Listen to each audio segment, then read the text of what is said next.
Local anaesthetic जैसे lignocaine, ब्यूपीवकेन, इनके साथ किसी वैसोकंस्ट्रिक्टर जैसे एड्रेनालिन को क्यों मिक्स किया जाता है, इसके क्या एडवांटेज हैं और क्या डिसएडवांटेज हैं। बहुत ही कॉमन क्वेश्चन है जो अक्सर शॉर्ट नोट्स में, प्रैक्टिकल में या वाइवा में पूछा जाता है। तो लोकल एनेस्थेटिक के साथ किसी वैसोकंस्ट्रिक्टर को ऐड करने का सबसे पहला एडवांटेज है कि लोकल एनेस्थेटिक का ड्यूरेशन ऑफ एक्शन बढ़ जाता है, वो लंबे समय तक काम करने लगता है। ऐसा क्यों होता है? क्योंकि जिस एरिया में हम इंजेक्शन देते हैं वहाँ वैसोकंस्ट्रिक्शन के कारण ब्लड सर्कुलेशन कम हो जाता है और इस वजह से लोकल एनेस्थेटिक अपने साइट ऑफ एक्शन पर लंबे समय तक रह पाता है, जिससे उसका ड्यूरेशन ऑफ एक्शन बढ़ जाता है।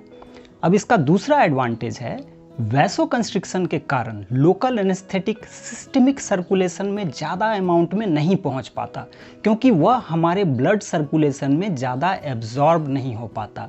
इस वजह से लोकल एनेस्थेटिक की सिस्टमिक टॉक्सिसिटी भी कम हो जाती है, यानी कि अब हम लोकल एनेस्थेटिक का ज़्यादा डोज यूज़ कर सकते हैं। यही वजह है कि प्लेन लिग्नोकेन जिसमें एड्रेनालिन मिक्स नहीं रहता है, उसका मैक्सिमम डोज सिर्फ 4 mg पर kg बॉडी वेट होता है, यानी 300 mg से ज़्यादा नहीं दे सकते, जबकि लिग्नोकेन विथ एड्रेनालिन का मैक्सिमम डोज 7 mg पर kg बॉडी वेट या टोटल 500 mg होता है, यानी कि लगभग डबल डोज से थोड़ा सा कम। अब आते हैं तीसरे एडवांटेज पर।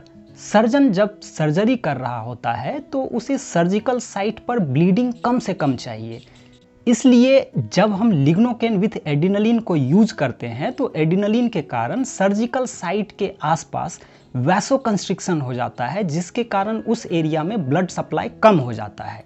इस वजह से वहाँ ब्लीडिंग भी कम होती है और सर्जन को ब्लड लेस फील्ड सर्जरी के लिए मिल जाता है। अब तीनों एडवांटेज को समराइज करें तो लोकल एनेस्थेटिक में किसी वैसोकंस्ट्रिक्टर को ऐड करने का पहला एडवांटेज है कि it prolongs the duration of local anaesthesia by decreasing there rate of removal from the local site into the circulation. दूसरा एडवांटेज है, it reduces the systemic toxicity of local anesthesia by decreasing the rate of absorption and metabolism. तीसरा advantage है, it provides bloodless field for surgery. अब यह तो हो गए सारे एडवांटेज, लेकिन लोकल एनेस्थेटिक के साथ वैसोकंस्ट्रिक्टर ऐड करने के कुछ डिसएडवांटेज या कॉन्ट्राइंडिकेशन भी हैं। पहला, हमारे शरीर के कुछ ऐसे बॉडी पार्ट्स हैं जहां एंड आर्टरीज होती है और यहाँ कोई भी कोलैटरल सर्कुलेशन नहीं होता है। मतलब अगर एक आर्टरी से ब्लड सप्लाई कम हो गया तो वहाँ कोई दूसरी आर्टरी नहीं रहती है जो लो ब्लड सर्कुलेशन को कंपनसेट कर सके। ऐसे बॉडी पार्ट्स में अगर लोकल एनेस्थीसिया विथ वैसोकंस्ट्रिक्टर को यूज किया तो उस बॉडी पार्ट्स में ब्लड सप्लाई कम होने से नेक्रोसिस या टिश्यू डैमेज हो सकता है। और ये बॉडी पार्ट्स हैं हाथ और पैर की उंगलियां, नाक, कान और पेनिस। तो अगर ऐसे बॉडी पार्ट्स में सर्जरी करनी हो तो हम लोग प्लेन लिग्नोकेन का यूज करेंगे। दूसरा, हाइपरटेंसिव पेशेंट जिनका बीपी बढ़ा हुआ है, ऐसे मरीज में वैसोकंस्ट्रिक्टर का यूज नहीं करना चाहिए, क्योंकि ऐसा करने से उनका बीपी और भी ज़्यादा बढ़ सकता है। तीसरा, किसी कार्डियक पेशेंट में भी लिग्नोकेन विथ एड्रेनालिन को यूज नहीं करना चाहिए, क्योंकि एड्रेनालिन के कारण कोई भी कार्डियक कॉम्प्लिकेशन हो सकता है।